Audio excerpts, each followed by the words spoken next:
Hey everyone, I'm Russ Frushtick, and today I'm going to show you how to get the Zelda exclusive items in Skyrim on Switch. If you happen to have some Zelda amiibos, you're in luck. You're going to get these pretty easily. If not, we've got a way to show you as well.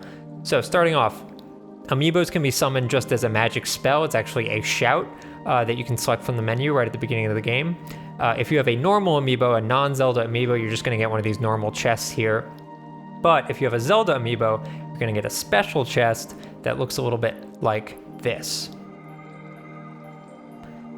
Much fancier, and it has a chance to drop one of the 3 Zelda exclusive items in the game. There is a Champion's Tunic, like in the Breath of the Wild. You can also find a Master Sword and the Hylian Shield. The odds of getting one of these things is about 20%. So if you miss your first time through and you only have one Zelda amiibo, you're gonna have to wait a full day in the game, actually in real life, to summon once again. Now what you can do is you can hop into your settings on the Switch and actually change your date and time. That will make it much easier to summon immediately. As a matter of fact, you can summon 6 to 10 chests right in a row using this technique.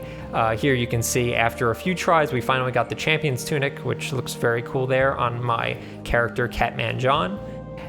And yeah, we're pretty satisfied with ourselves now. Of course, we are missing 2 more of the items.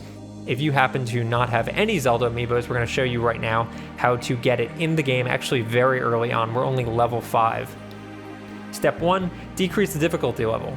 Very low difficulty because we're going to be going to some very dangerous places. Specifically, that's where you should set your waypoint to.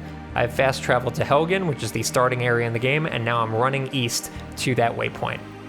It is a bit of a hike. If you happen to pass a horse throughout this hike, I'd highly recommend picking it up. It's going to make your life much, much easier, although you will be branded as a horse thief, but them's the breaks for speed. So we're going to pick up this horse and continue heading east through the hills, through the mountains, through the snow, and eventually we're going to get to a small town at the foot of the giant mountain in the game. Our end goal, if you're curious, is the Throat of the World, which is at the very top of the mountain. So we've made it to Ivarstead, which is right at the foot of the mountain. From Ivarstead, it's just a matter of following the path up the mountain, starting at this bridge here. The path has some monsters on it, but again, we've lowered the difficulty level, so none of them should be a problem. You might run into some wolves, some ice monsters, whatever. Again, you know, on a horse especially, I just sprinted right past every single one. Eventually, if you keep following the path, which goes up and down, you will make it to High Hrothgar. Hope I pronounced that right. And unfortunately, it's locked, and ordinarily you need to play through the story mission. But if you walk to the right of High Hrothgar, you're going to find a cliff face that you can make your way up, even on a horse. You can see me slowly making my way up here. It's not pretty, but it does the job.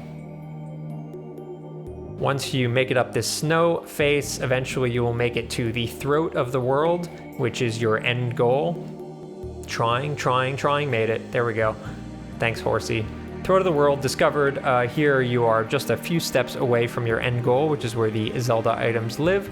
You just walk to the right over here, and there's going to be a chest kind of hidden in a little nook on the side of the mountain there. Our chest, for whatever reason, got tipped over, but that's okay. You can see here that's the waypoint of where we actually are on the map. So I'm going to run out and hope for the best in terms of this chest, knowing full well that it always drops all 3 of the Zelda exclusive items in the game. All 3 of which are very useful. Great one-handed sword weapon, great light shield, and great light armor. Which will make your trip through Skyrim much, much easier. You can see me using it there.